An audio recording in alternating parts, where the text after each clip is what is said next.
unnatural particles and gravitational anomalies to reappearing ghost ships, these mysterious Antarctic secrets are confusing scientists. Up first are Antarctic particles. The Antarctic Impulsive Transient Antenna, or ANITA, is a device that measures cosmic rays, more specifically the high-energy neutrinos that come off them. ANITA floated on a balloon high above the Antarctic ice sheet, gazing at the stars for several years. So imagine the researchers' shock when the instruments meant to read energy coming from the stars detected those same high-energy neutrinos coming up from the Earth. Now, low-energy neutrinos can pass through quite a bit of material, as they are very small and can pass through the gaps in atoms. But high-energy neutrinos have a much larger footprint and are more easily deflected and intercepted. So how did these relatively easy to deflect neutrinos come up through the Earth? Did they pass all the way through, or is there another explanation? Scientists have proposed everything from neutrinos passing all the way through the planet or getting reflected around inside like an inverse disco ball, to a discovery of an entirely new neutrino or even dark matter. However, others think the answer is much more mundane. The neutrinos simply came down from outer space, missing ANITA, and then entered the Antarctic ice, where they hit a sort of compacted snow called firn. Firn is between glacial ice and snow, and can have pockets of low or high density, which may allow it to reflect neutrinos back up towards space. Scientists still aren't really sure what's going on though. Next is Shackleton's ship.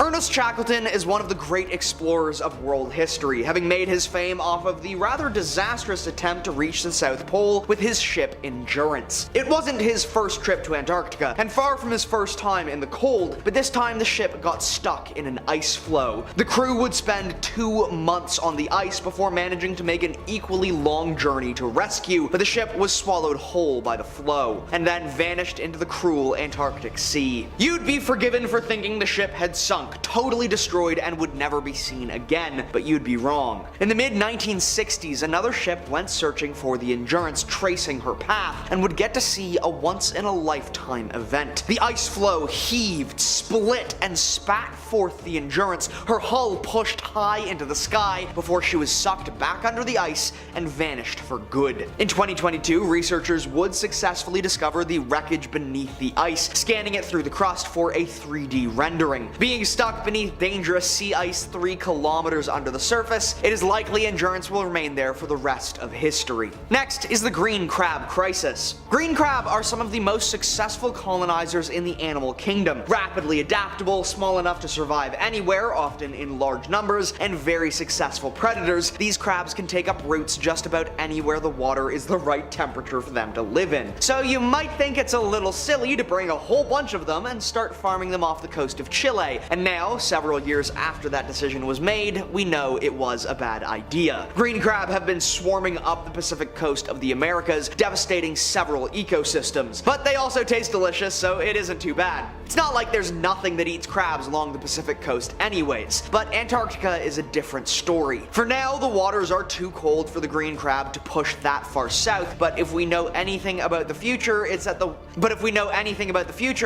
world's waters will warm more. And as they do, the crabs will slowly flood south, or get picked up and carried in the ballast of ships, and Antarctica will eventually be infested with them. Antarctica is a unique environment, with much less diversity and competition to halt the spread of the green crab, which makes it especially dangerous and vulnerable. So far as we know, Antarctica is currently free of green crab influence, but that may not last long. Next is Totten Glacier. Melting sea ice is one of the greatest threats to the world's oceans. It raises sea levels, decreases salinity, and introduces more cold water than would normally be in the ocean. But recently scientists discovered something even more chilling. A massive glacier field in Antarctica known as the Totten Glacier Catchment, which is under serious threat. The ice field is larger than the more famous West Antarctic ice sheet, and should be less of a threat due to its size and therefore inherent stability, except it isn't stable. Deep sea channels beneath the ice are pumping warm water into the underside of the glacier, encouraging it to melt faster than it should. Should the entire field melt, global sea levels would rise 11 feet, destroying numerous cities around the world.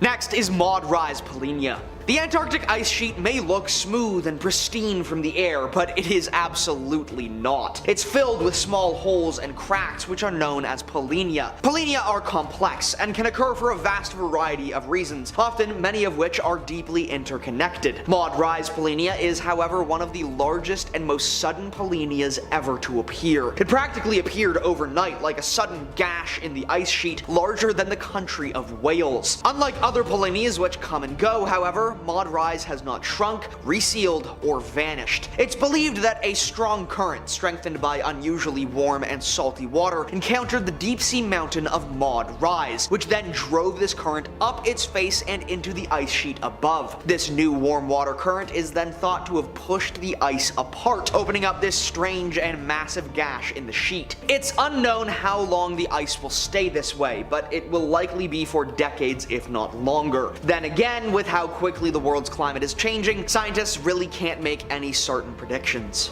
First on our list today we have the discovery and revival of an ancient virus freed from the Antarctic permafrost after 48,500 years.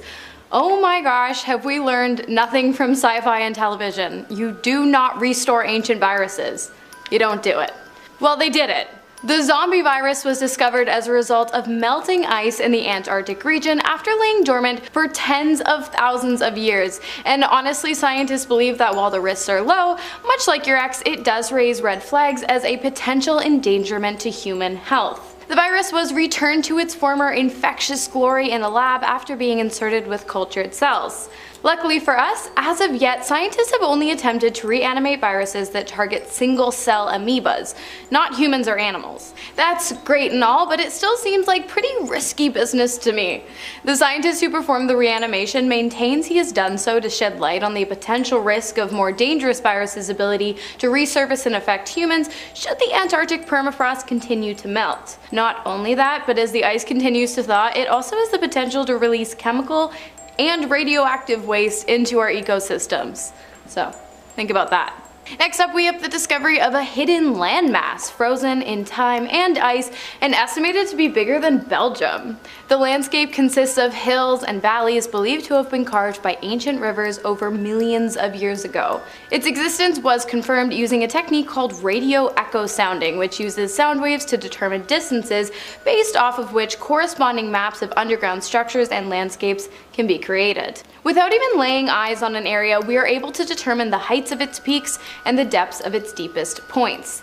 The area of land stretching 32,000 square kilometers, 12,000 square miles, is a scientific marvel, as scientists believe its climate and geology to have been massively different from that of modern-day Antarctica. Which of course brings me to my next point. Also discovered within the ice and hidden beneath the frozen desert were the remains of an estimated 90 million year old subtropical rainforest. Scientists were so excited when, deep beneath the ice, they discovered an incredibly well-preserved network of root systems within a sediment core sample. A sediment core sample is basically like a ground extraction that shows all the layers of sediment that have settled over the last, I guess in this case, 90 million years. Not only did they find root systems, but the soil was so well preserved that they were also able to find traces of pollen, spores, and the remains of flowering plants. Based on these findings, it was concluded that the coast of West Antarctica at one point in time contained a thick, swampy rainforest which was home to a large variety of plant and animal species. Scientists also concluded weather patterns of heavy rainfall and heightened levels of carbon dioxide in the atmosphere. Next on the list we have BLOOD Falls. I apologize for having to spell it out for you. I don't think I'm allowed to say that word on here, but just by the look, I'm sure you can guess where the name comes from. So let's talk about the color. If you want to guess how it happens, I'll give you a moment. Maybe pause the video, head to the comments, lock in your answer. You done? Okay, the answer is iron, but not in the way you'd think. The red waters are rich in iron, but they don't actually turn red until they come into contact with the air. Well, maybe you did think that, but let me explain further. It's actually a mix of iron oxides and hydroxides along with high salt content in the water, chlorine and magnesium that give the river flow its yellow, orange and reddish coloring rather than the classic like murky brown we would usually see coming out of eroded sink faucets. Super creepy, but again, super cool. Next up we have the discovery of ancient bacteria like nothing we've ever seen on Earth before. Like, it's so strange, scientists wonder if it might possibly have come from like outer space. Perhaps a passenger on an ancient asteroid that arrived on Earth millions of years ago. And why do they think that? Well, because generally bacteria has a minimum requirement of 6 things it needs in order to survive, and those things are food, acidity, time, generally a warm temperature, oxygen, and moisture. But this bacteria just needs air, making it an absolute scientific anomaly and a massive discovery that moves us forward in our understanding of the way in which extraterrestrial organisms might be able to survive on other planets and in space. What do you guys think? As we move past our halfway point, let's go beneath the ice all the way down to the Antarctic seafloor, where the once lost ship Endurance was discovered in impeccable condition, preserved by the country's icy waters. For a long time, the Endurance shipwreck remained one of the greatest undiscovered mysteries, but that all changed in 2022 when, at a depth of 3,008 meters, the vessel was found, and that's 9,868.8 feet. The discovery was made via a combination of helicopters, underwater robots, and other state-of-the-art technology, which allowed it to be remotely filmed and explored. Although the wreck was crushed by ice and sunk over 100 years ago, the ship's name was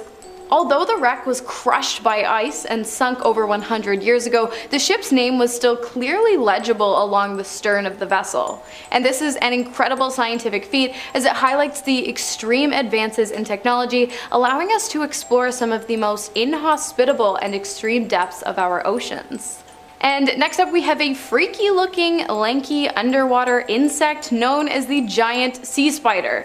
While they aren't actually spiders, they are in fact part of the insect family, and they are the largest sea spider found anywhere in the world, with some showing off a leg span of up to 10 inches. Ooh. These animals belong to a rare group that have no need for a respiratory system, breathing instead through their digestive system. The animal typically feeds off anemones, seaworms, jellyfish, sponges, and soft corals, making it technically carnivorous, and it feeds using a small tube which it inserts into its soft-bodied prey, allowing it to literally suck their guts out. Gross. As for the spider's guts, those are stored in the long, spindly legs of the creature, commonly found in shallow waters surrounding Antarctica. However, they have also been spotted at depths of 7,000 meters, 23,000 feet, making them highly adaptable to changes in both pressure and environment. Alright, first things first, what is the Perryree map? Well, it's a world map drawn on gazelle skin, written in 1513, that really shouldn't exist. Why? Well, because it depicts recently discovered places and even undiscovered places with a surprising amount of accuracy, which is of course virtually impossible, but somehow it's possible. I mean, clearly it's possible, the thing exists, doesn't it? But like, how? Well, I'm glad you asked. It is believed that the map was created using 8 Greco-Roman maps, 4 Portuguese maps, an Arabic map, and 1 drawn by Christopher Columbus himself. Today the map, which supposedly discovered and described Antarctica centuries before anyone else in the world, is kept in Topkapi Palace in Istanbul. Well, part of it is. You see, the entire map has never been viewed in modern times, only 1/3 of it. The rest is yet to be found. It makes you wonder though, what else could we have gotten wrong about our history? Maybe one day we'll find out? The Perryree map was discovered by accident in 1929 during renovations at the Topkapi Palace in Turkey. The palace was being converted into a museum when researchers stumbled on it tucked away in a dusty corner. What they found was a fragment of an ancient world map by Ottoman admiral named Perryree. Perryree was not only a skilled sailor but also a cartographer, and he had meticulously compiled this map using, as Hannah described,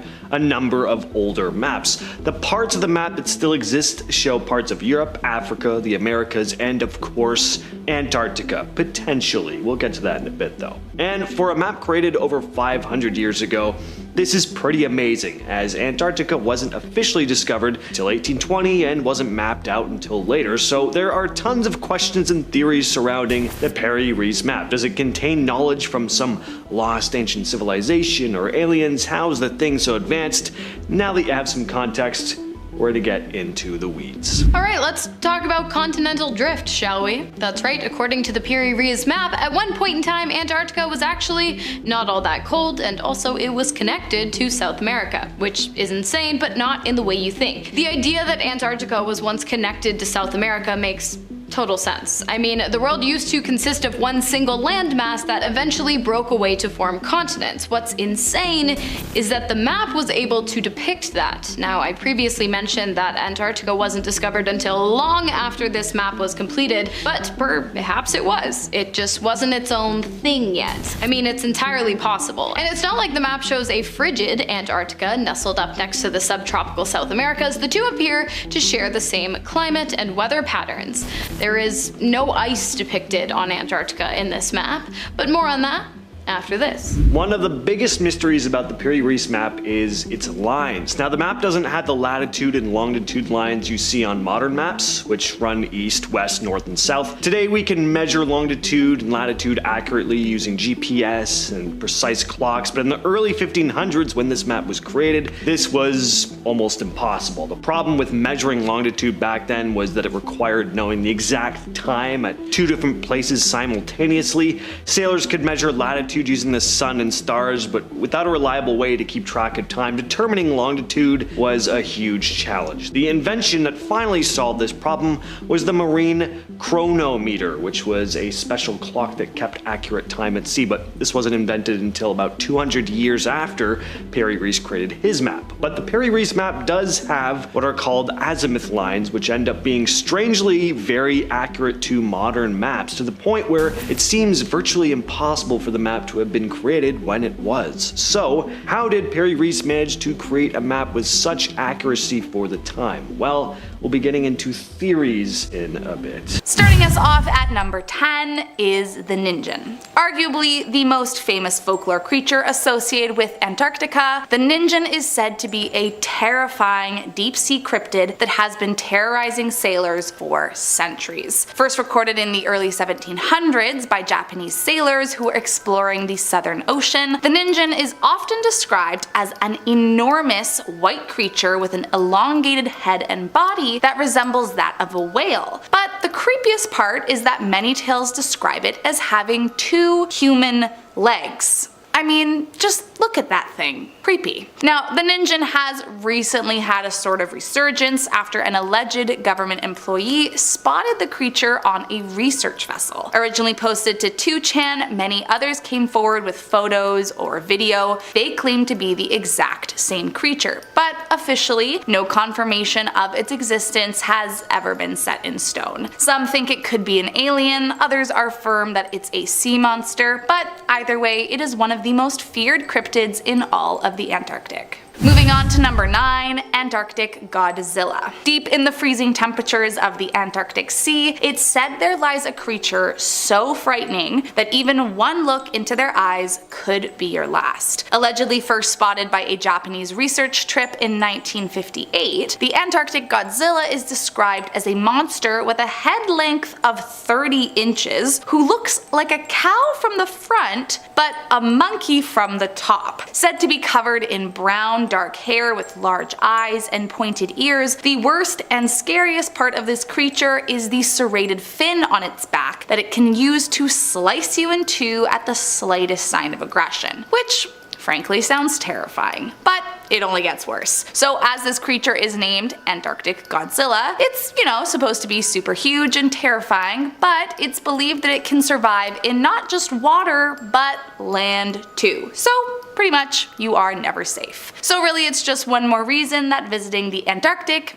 isn't really for me. Moving on to number 8, an alien base. We have reached that time in our list where we get to talk about everyone's favorite mysterious being, the aliens, of course. Now, when it comes to aliens, there are lots of opinions about how real or not real they are, but if this next story is to be believed, there is allegedly a secret alien base with advanced and unconventional weapons hidden in the icy waters of the Antarctic. So, according to a video uploaded by UFO hunters, a mysterious anomaly about 180 kilometers off the coast of Antarctica has been spotted, and they think not only is it some kind of hangar for a spaceship, but that actual aliens are likely residing there too. Now, this may be more on the conspiracy side of things rather than urban legend, but whatever, it's all fun. Believers claim that an expedition should be organized so we can confirm the existence of the aliens, but others think that if we aren't careful, we may just kick off an intergalactic war. So whatever it is, let's just hope we tread carefully. Moving on to number 7, Deception Island Sea Monster. In 1906, a Norwegian-Chilean whaling company started using Whalers Bay as a base for their factory ship. Other operations followed closely behind them, and then the next thing you know, it was a boomtown. But then, by just 1931, after a sweeping decline in the market for whale oil due to the Great Depression, the island was abandoned. Since then, it has quite literally been a ghost town, with visitors reporting seeing strange orbs of light coming from the abandoned huts, seeing apparitions of people walking around, and even hearing disembodied voices. But it's not just ghosts and ghouls that are said to creep around the island, but a mysterious, inexplicable monster as well. This satellite image found on Google Earth has spawned numerous theories about what could be hiding in the area, but so far no one has ever come across it to be able to find out more. Next up at number 6, the Drake Passage. So obviously the Drake Passage itself is not an urban legend, there's no question about that, but there are many urban legends that go along with it. As many people likely already know, the Drake Passage is considered to be one of the most powerful convergence of seas. Located where the Atlantic and the Pacific Ocean converge with the southern seas, it is notorious for its treacherous waters, and even more notorious for the alleged souls who lost their lives while trying to cross it. It's said over the years that more than 1,000 people have died attempting to pass through its terrifying and turbulent waves, and many believe that all who have lost their lives to the passage remain haunting the waters to warn those that attempt the feat to turn back. However, the most terrifying legends say they are not there to warn you, they are trying to bring you into their realm with them. So, cross the Drake Passage if you dare. The Cagon. On April 28th of 1974, off the coast of Littleton, New Zealand, a Japanese fishing vessel, the 28th Kamparamaru, was out doing its thing, but this day would be unlike any other. At around 7 p.m., all 28 crew members, including Captain Kimura, spotted something massive in the water. Whatever it was, had a head that stuck out of the water, and even though they could only see the top of whatever this beast was, they could tell it was an absolute monster. The head alone was about 1.5 meters tall. The creature had these giant, spooky eyes on top, and some crew members thought they saw what looked like a second set of eyes, or maybe nostrils, right beneath. The texture was described as either rough and hairy or scaled with spikes. It was a bit like a gigantic spider head mixed with a sea monster. Captain Kimura even sketched the thing, and it later made headlines in the New Zealand Weekly magazine. Nearby, mysterious footprints were found on the beach. This beastie was soon linked to other cryptids in Japanese waters like the giant sea ghost, Umibazu, and the Antarctic Godzilla. More on him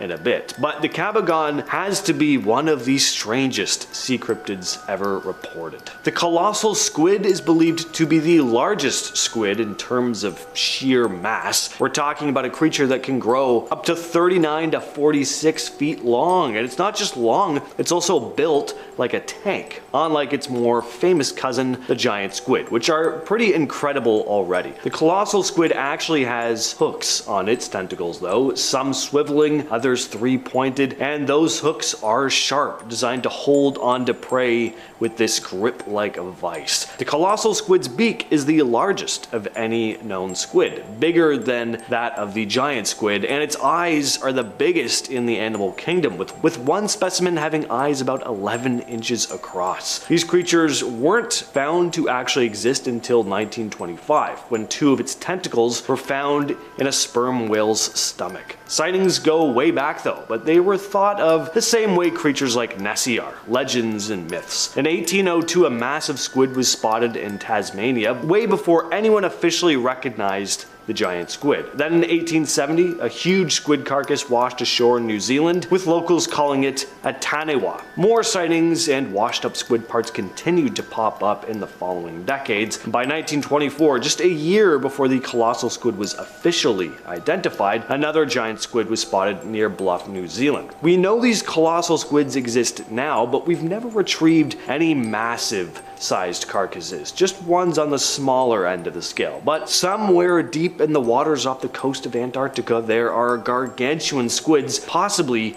even bigger than our current estimates. In 2017, Antarctica saw a dramatic event when a massive hole, roughly the size of Ireland, appeared in its ice. Known as a Polya, this hole, which stretches across 78,000 square kilometers, is the largest of its kind observed since the 1970s and the first to form in 40 years. Located in the Weddell Sea of the Southern Ocean, this giant opening was created by warmer, saltier water from deeper ocean layers rising up and melting the ice above. As this warm water encounters the colder surface water, it cools and sinks only to be reheated and pushed back to the surface in a continuous cycle. While scientists are still puzzling over the exact reasons behind the formation of these giant holes, some suggest they might be used by marine mammals for breathing. Researchers are actively studying these intriguing holes to better understand their formation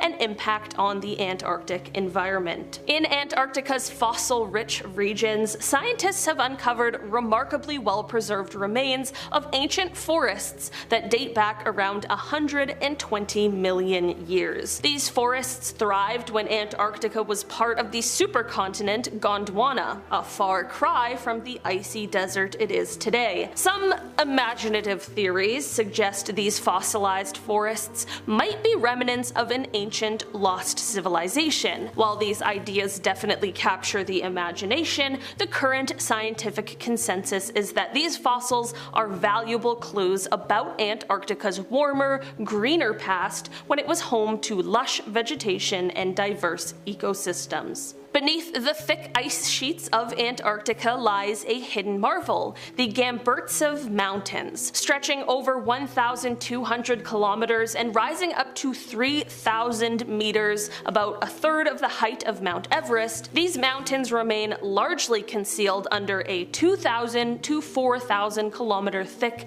ice layer. Discovered in 1958 by Russian scientists who noticed unusual gravity fluctuations while traveling across Antarctica, these mountains are named after Soviet geophysicist Grigory A. Gamburtsev. Despite never having directly observed these mountains, scientists use radar, gravity, and magnetic readings to study them and uncover their secrets. The Gamburtsevs have long puzzled researchers due to their age, estimated at around 1 billion years, as they should have eroded away over such a long period of time. One prevailing theory suggests that a frozen mantle may be shielding these ancient peaks from the relentless forces of erosion, preserving their grandeur beneath the ice. Antarctica is of course known for its harsh and freezing conditions, and because of this, it is home to some remarkable microorganisms, including a unique species of fungi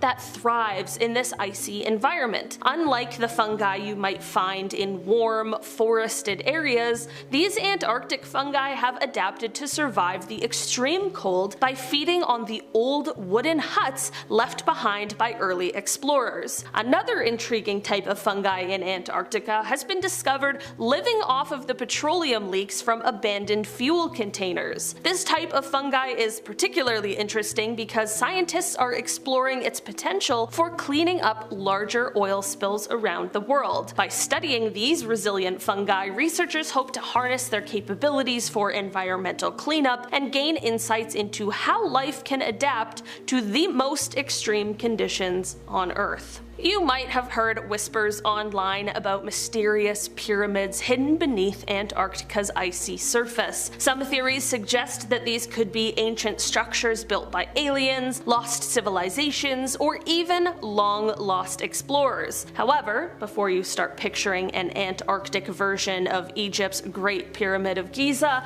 let's set the record straight. There is no evidence supporting the existence of man-made pyramids in Antarctica. What some interpret as pyramids are actually natural mountain formations. In 2016, satellite images highlighted a particularly striking peak in the Ellsworth Mountains, which sparked headlines and speculation, but experts confirm that these so-called pyramids are simply just impressive examples of glacial horns, shaped by natural geological processes over a millennia. While the name pyramid does appear in several official Antarctic mountain names, these are just descriptive of their shapes and not evidence of hidden ancient architecture. In early 2017, a satellite image of Antarctica sparked a flurry of excitement and speculation online when it appeared to show what some claimed was a giant staircase. Posted on a conspiracy theory forum where all the craziest information is, the image led to wild theories suggesting it could be an alien landing site. While some jumped to extraterrestrial conclusions, others proposed more plausible explanations, such as a glitch in the camera or snow formations. Despite the buzz, skeptics pointed out that the image lacked specific coordinates and could be a natural anomaly like snow dunes or ridges. Researchers and experts generally attribute such formations to natural processes rather than mysterious or alien origins, but the image certainly added another intriguing layer to the many conspiracy theories surrounding Antarctica. For this one, instead of just taking a look at this strange structure, we are climbing it. Well, not we, but someone did. In January 2013, a team of climbers and filmmakers, including Leo Holding, Sean Leary, Jason Pickles, Chris Rabone, and Alistair Lee, tackled a new route up the northeast ridge of Vatana in Antarctica's Fenrisk-Jeften Range. This 35-pitch route, stretching 1,750 meters, was the fourth ascent of Vatana, the highest peak in the range, known for its striking spire-like shape. Arriving on December 22nd, the team set up a festive base camp before spending 10 challenging days scaling the ridge through difficult 5.12 A2 terrain. Despite extreme cold, with temperatures dropping to -35 degrees Celsius and even a severe snowstorm, they reached the summit on January 24th. Although they had initially planned to base jump from the peak, dangerous weather conditions led them to descend via traditional methods. The team's adventure, marked by intense climbing and harsh conditions, was captured in a film and celebrated as a major achievement in Antarctic climbing. The Hollow Earth theory is like something straight out of a sci-fi adventure, suggesting that beneath Antarctica's icy crust lies a gateway to a colossal, hollow world. Imagine a hidden realm, complete with its own advanced civilization, ecosystems, and maybe even mystical creatures, all tucked away in Earth's hollow core. Although this theory captures the imagination and has inspired countless stories in speculative fiction, it doesn't necessarily hold up under scientific scrutiny. Geologists and researchers firmly argue that our planet is solid with a layered structure, not a giant empty sphere. But I've never been, So maybe one day. I don't know. I'm not going to the center of the earth. I'm not Josh Hutcherson. Despite its freezing temperatures, Antarctica is home to several volcanoes, including 4 on Ross Island. While most of these volcanoes are dormant, Mount Arabus stands out as the world's southernmost active volcano and Antarctica's second highest peak, reaching 3,800 meters. Over the past 30 years, Mount Arabus has shown increased volcanic activity, featuring a remarkable landscape of liquid magma and ancient lava lakes that have been boiling for about 1.3 million years. Due to its remote location and harsh weather, access to Mount Arabus is definitely limited, but a team of scientists managed to climb it in 2013. They braved snow, rocks, and glaciers to reach the summit, where they discovered life thriving in the volcano's heat, including microorganisms living in ice caves and soil. These extreme conditions make these organisms some of the most unique and resilient in the entire world. Beneath Antarctica's thick ice sheet lies Lake Vostok, an enormous subglacial lake that remains hidden from view and has intrigued scientists for years. This vast lake, which is roughly the size of Lake Ontario, sits under miles of ice and is home to unique microbial life that thrives in extreme conditions. Because Lake Vostok has been isolated from the rest of the world for millions of years, its environment has led to some fascinating theories. Scientists speculate that the lake could harbor hidden ecosystems or even unknown forms of life adapted to its extreme conditions. The discovery of these extremophiles, microorganisms that survive in such harsh environments, fuels excitement and curiosity, hinting at the possibility of life forms that could exist in other extreme environments, possibly even ones beyond our own planet. The large Antarctic sea mammal, also known as the Antarctic Godzilla. So the story goes that on February 13th of 1958, the Japanese research vessel Soya Nihongo was cruising through Antarctica's icy waters when around 7 p.m. the crew spotted something massive in Lutzow Bay. This thing was giant. The captain of the ship would go on to dub the creature the Antarctic Godzilla because to him it looked a lot like Godzilla. Now, I love my giant monster movies, Mothra, Gigan, the whole gang. Not the type of movie characters I'd like to encounter in real life though. If I found out the Ninja Turtles were chilling in the sewers below Manhattan, that would be a great day for me. A real life Godzilla rising from the water to wreak havoc on the Japanese public. Wouldn't be a boring news day, but not good. There's not a ton of info on this case. The sighting was brief, and the creature disappeared before anyone could get a clear look or photo, but the nickname stuck, and some say this creature could have been the same as the Cagon that I spoke about earlier. The notorious bloop recording. We've all heard of this, but if you're thinking it can all be explained away as glacial ice, think again, there could be more to it than that. For those not in the know, the bloop was an eerie, unexplained sound that was recorded in 1997.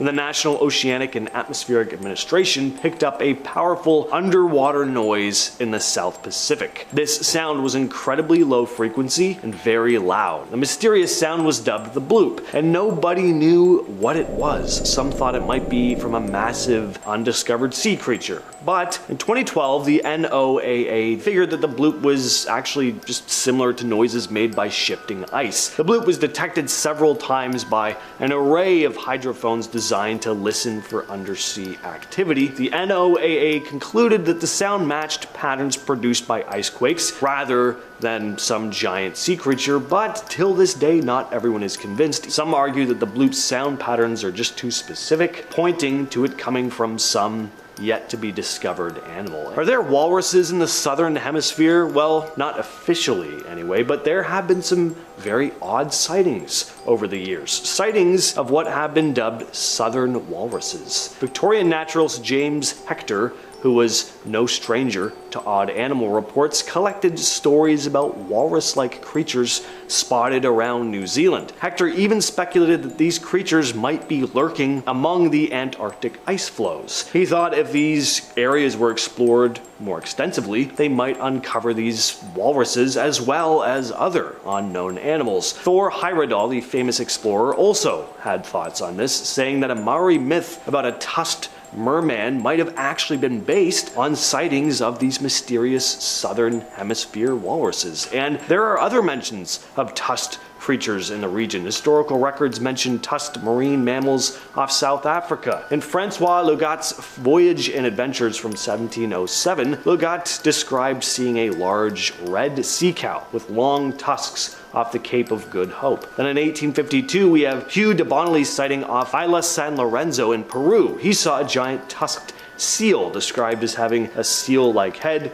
with two huge white tusks. With all these strange sightings and historical records, could there really be something out there lurking in the icy depths that we still don't fully understand? But walruses aren't the only out-of-place animals reported to show up in the southern hemisphere. Narwhals have as well. Back in 1615, Dutch explorer Willem Schouten had a close encounter when his ship was attacked by an unknown beast. The next day, they found a horn lodged in the ship about a foot long. Then in 1785, a French general reported seeing two dark porpoise-like animals south of Africa. He described them having a horn about 1.5 feet long and noted a high fin, which is odd since narwhals usually have a bony ridge. In 1892, the ship Balena spotted a narwhal near the Bransfield Strait, pretty close to Antarctica. And these were experienced whalers who all said what they saw was definitely a narwhal, or at least looked a hell of a lot like one. In recent years, Antarctica has been the focus of some pretty wild conspiracy theories, one of which is that there are secret government facilities dedicated to the study of aliens and their technology. The remote and inhospitable climate of Antarctica would make for an ideal cover for secretive activities, and some conspiracy theorists point to satellite images and unusual geological formations in Antarctica as evidence of possible hidden alien bases. Some believe that there are massive pyramid-type structures buried under the ice that may have been built by some ancient civilization, possibly with the help of aliens, or just built by aliens themselves who once inhabited the Earth, setting up bases in the South Pole. The governments of the world are rumored to have secret research facilities in Antarctica to study alien technology. Some even claim that these facilities have made contact with extraterrestrial beings. It's very hard to believe, but I'd like to think so. The Ningen is another more modern legend that's caught quite a bit of attention online in the last couple decades. Ningen, which means human in Japanese, is a creature supposedly lurking in the sub-Antarctic oceans. There are two main ways people describe the Ningen. The first is a massive whale-like creature with a humanoid face and giant limbs, said to be around 65 to 100 feet long. The second description is a lot less common, a smaller land-dwelling creature with a big head and humanoid legs. It's said to be pale blue with a big slit mouth and either small or gaping eyes. In 2007, there was a very interesting post made on the Japanese forum 2channel. According to the post, a whale research ship spotted this giant creature near their vessel off the Antarctic coast. The crew initially thought it was a submarine, but when they got closer, it vanished under the waves. Then in 2005, some folks claimed Google Earth caught a glimpse of what they thought was a Ningen in the Southern Ocean. Skeptics argued it was just an iceberg that sorta looked like a sea monster, but then there's the 2010 Enoshima Aquarium incident. The aquarium had posted a video to YouTube with footage of the deep ocean, and towards the end, several viewers spotted what looked like this eerie thing. It almost looked like a creature with a big smiling mouth and little eyes. A lot of commenters said it looked a lot like depictions of the Ningen. The aquarium later said it was just an unusual rock formation with sponges making up what looked like eyes, but some still find the footage undeniably creepy and even think there could be more to this video than the aquarium is letting on. Moving on to number 5, fallen angels. According to the Book of Enoch, which is an ancient Hebrew apocalyptic religious text, thousands of years ago, 200 fallen angels came down to earth and found solace on Mount Hermon. Upon their arrival, the fallen angels began to intertwine themselves with the inhabitants of the area, stealing away their daughters for themselves, and soon a war broke out with a hybrid race of giants called the Nephilim that ultimately punished the angels for eternity. After losing the war, it's said the fallen angels were sent to be imprisoned in a mountain in Antarctica, where they will remain frozen for eternity. But of course, there could be a way out of eternity, and some believe if we aren't careful, one wrong move could unleash them from their icy prison and send the world into a celestial war. Coming in at number 4, a fascist base. In the late 1930s, just before World War II broke out, Fascist Germany set out on an expedition to explore Antarctica and eventually came across a section of land that they declared was theirs, New Swabia. Now, this defunct area has long been the subject of legends and conspiracies through the years, but none more terrifying than the legend of the base. As the story goes, in the wake of the expedition, the party built a huge top secret military base there, and after the war, high-ranking leaders, scientists, and elite military units who were trying to evade their crimes are claimed to have escaped to this base and survived. But that's not all. Some stories say that this base is not just a top secret hideout for the world's most notorious and evil man, but since the party was often associated with occult practices, some say that the base also leads to aliens, demons, and even an entrance to inner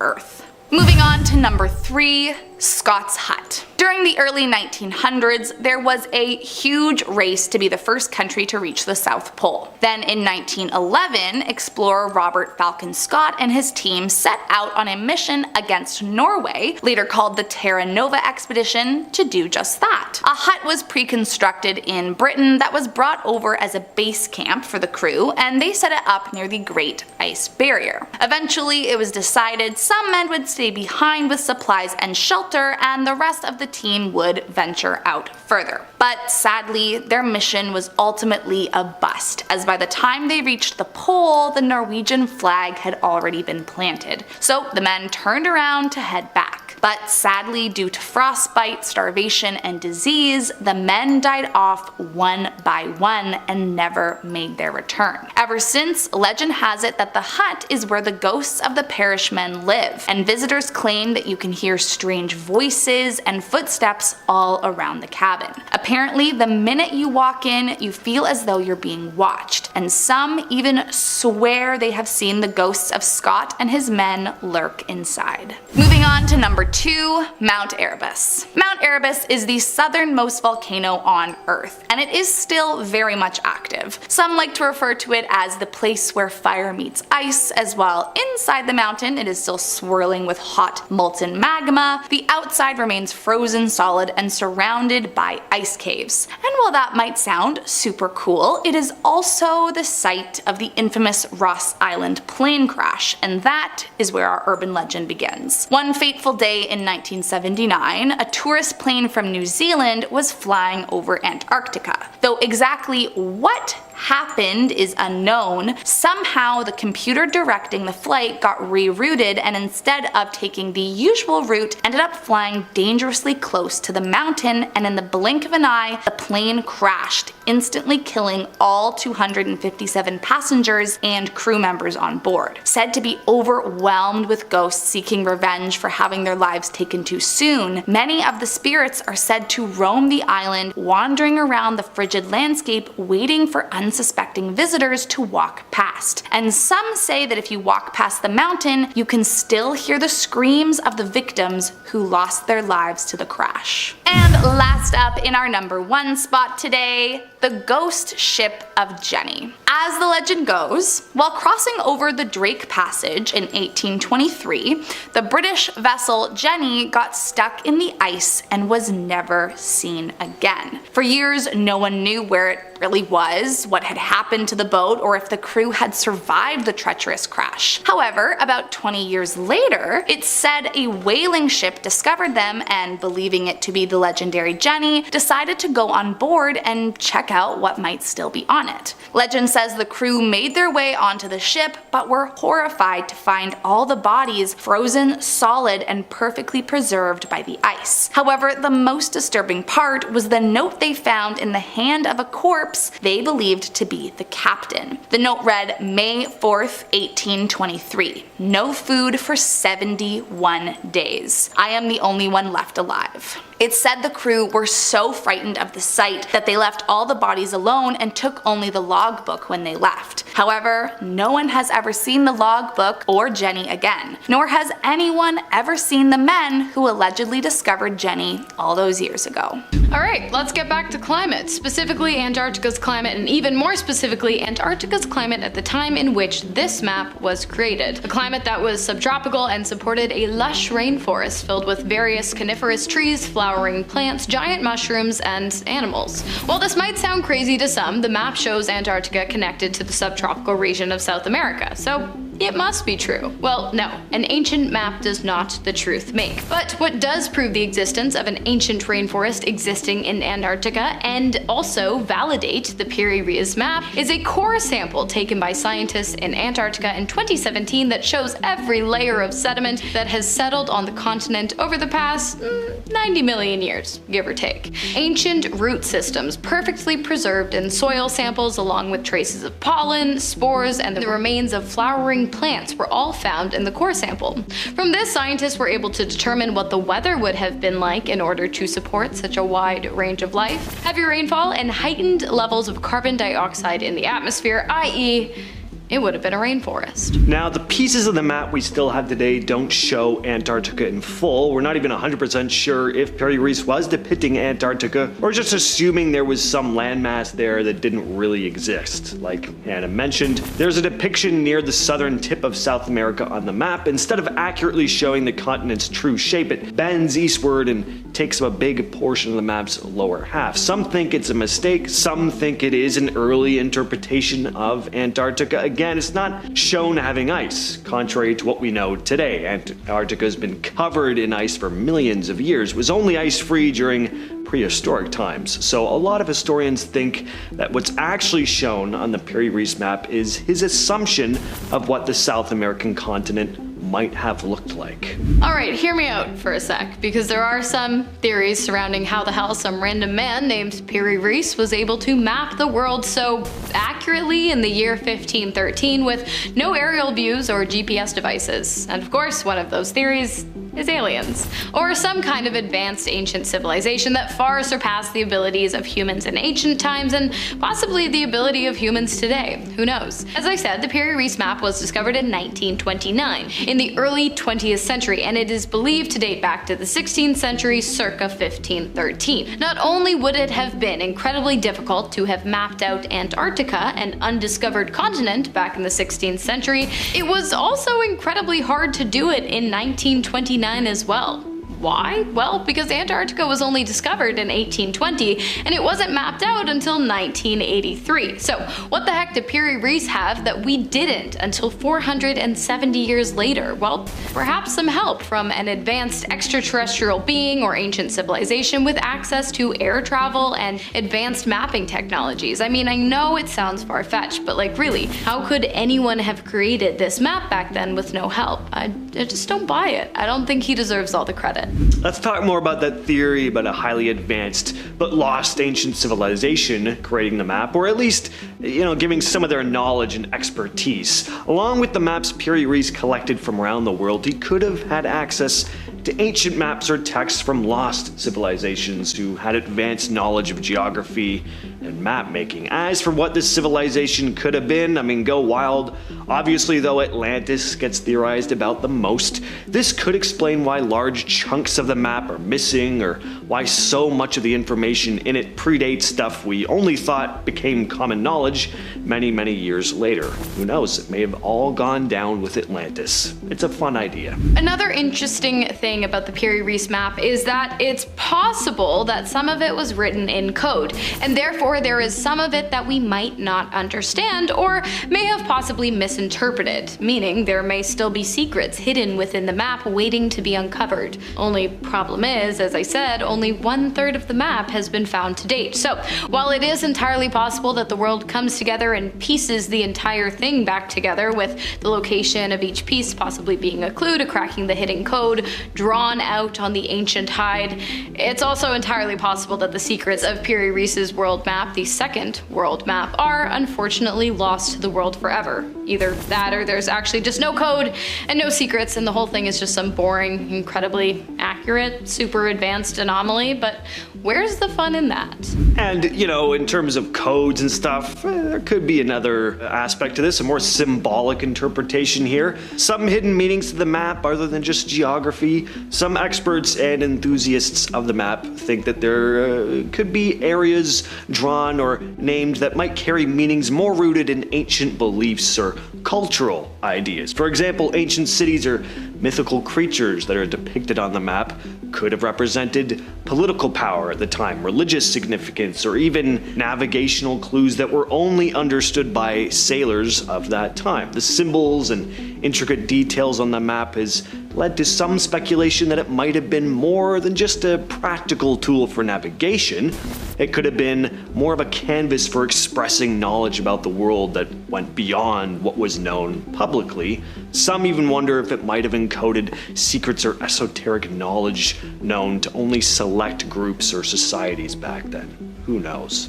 Next up, we have another relative giant, the giant Antarctic scaleworm, which measures in at 20 centimeters, 7.8 inches long, and 10 centimeters, 4 inches wide. Now, that might not seem gigantic to you, but remember, it's a worm, so yeah, it's pretty big. And it's also super uncomfortable to look at. Well, from head on, but the underbelly is actually quite cool, looking as though the creature is lined with shiny gold feathers along its edges, which are actually appendages that help it move along rock formations and the sea floor.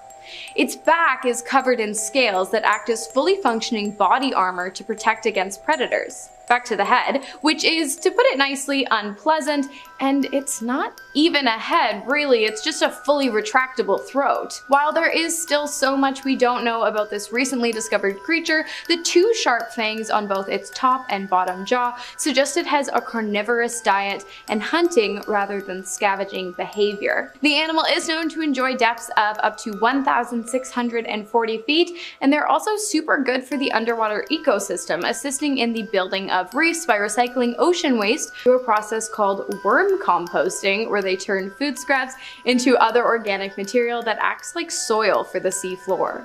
Next up, in our top two today, we have Mount Arabus, the world's southernmost, fully active volcano that last erupted in 2020 and contains a very elusive lava lake. The lava lake sits within the volcano, and it's basically a pool of molten lava that never hardens, but instead remains in a constant viscous fluid state. While you might have assumed this kind of thing to exist at the bottom of every active volcano around the world, you'd be incorrect, as they are actually incredibly rare because they require an incredibly specific set of conditions to be able to form. You see, a volcano's lava is generally held way underground in something called a magma chamber that connects to a volcano through an underground channel in the Earth's crust. And ever so often, under the right conditions, the magma chamber sends lava shooting up through the channel and the crater of the volcano into the atmosphere. A lava lake is different. It exists above ground within the crater of a volcano, and the bottom of the lake is connected to the magma chamber by a much shorter passageway called a conduit, which is basically like a long pipe.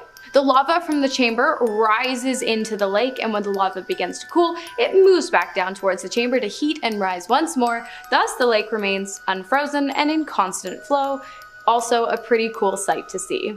And finally, last on the list, we have ancient skulls, or at least that's what they kind of look like. These elongated skulls were allegedly found in 2016 by a team of archaeologists working in Antarctica. The discovery was shocking, and the bones dated all the way back to 1820, and it was originally believed that humans had not set foot in Antarctica until hundreds of years later. Of course, the timeline, along with the appearance of the bones, has led many to speculate that these bones are not belonging to the first humans in Antarctica, but rather the first extraterrestrials on Earth. While scientists are still baffled by the age of the bones, the shape of them didn't come as too much of a surprise to professionals, as the elongated skulls have been discovered in other places around the world and have been attributed to ritualistic physical cultural practices done by certain ancient societies. It has been said, however, that these particular skulls appear to not only be elongated, but much bigger than any to have ever been found before. So, who knows, maybe aliens aren't such a bad guess after all. Next is the ice storm. Antarctica is one of the most remote and isolated places on Earth. Only a handful of people are allowed to visit on tours, and even fewer are chosen to live on the continent. So it's no wonder Antarctic ghost stories have a special flavor of terror. In 2016, a small outpost was rocked with a storm, and the 3 occupants were trapped inside the squall. The storm was a big one, set to last weeks, and so the crew hunkered down. It didn't take long for the first cracks to show, even amongst these professional researchers. After a week of complaining of a growing whining and speaking in his head, Mike Leash was eventually scrabbling at the doors, even as his colleagues tried to restrain him, and eventually bursted out into the storm. Despite their desire to save his life, none of the crew was going to go out into a zero-visibility Antarctic ice storm, and Mike disappeared. The storm cooled off 2 days later, leaving the world covered in a thick coating of snow. The crew went out to find what happened to Mike, only to see him standing just 100 steps from the front door. When they approached him, though, they were shocked to find it was just his clothes, frozen solid and completely empty of Mike's body. Despite a recovery attempt, Mike was not able to be found. It's thought he may have stripped while hypothermic and then been buried under the snowstorm, but why then would his clothes be standing in place? Something strange happened here. And finally is the Wilkes gravity anomaly. A negative gravity anomaly was detected under the ice of Wilkes Land, and it has scientists stumped. It may sound a little sci-fi, but there are actually gravitational anomalies all over the world, and they can help us discover some pretty interesting things. If the Earth were actually a totally smooth, consistent ball, then gravity would be experienced the same all over the planet. But the Earth isn't smooth, and gravity is not consistent. These gravitational anomalies are small shifts away from the predicted ideal gravitational value, and can be used to find dense ore deposits beneath the Earth's surface. Other things can also cause anomalies though, like caves or caverns, where the Earth isn't as dense as it hypothetically should be. A positive anomaly means gravity is stronger than expected there, maybe due to a mountain or dense elements underground, while a negative gravitational anomaly means gravity is weaker than expected. This could be for any number of reasons, but usually an unseen void in the Earth is the culprit. In the case of the Wilkes gravity anomaly, scientists still aren't really sure what's causing it. However, the most plausible theory is that of an old meteor crater that was then frozen over by the ice from the Ice Age. Still, no one is really truly sure what is causing this anomaly. Those were Antarctica's mysterious secrets that are currently confusing scientists. I hope you enjoyed, and I'll see you next time. Want to see more videos like this one? Check out this video next. It's all about mermaids that were captured on camera. Pretty intriguing, right? So what do you think? Is the footage real or fake? Click the video now to find out more and let us know what you decide. What are you waiting for? Click the video now.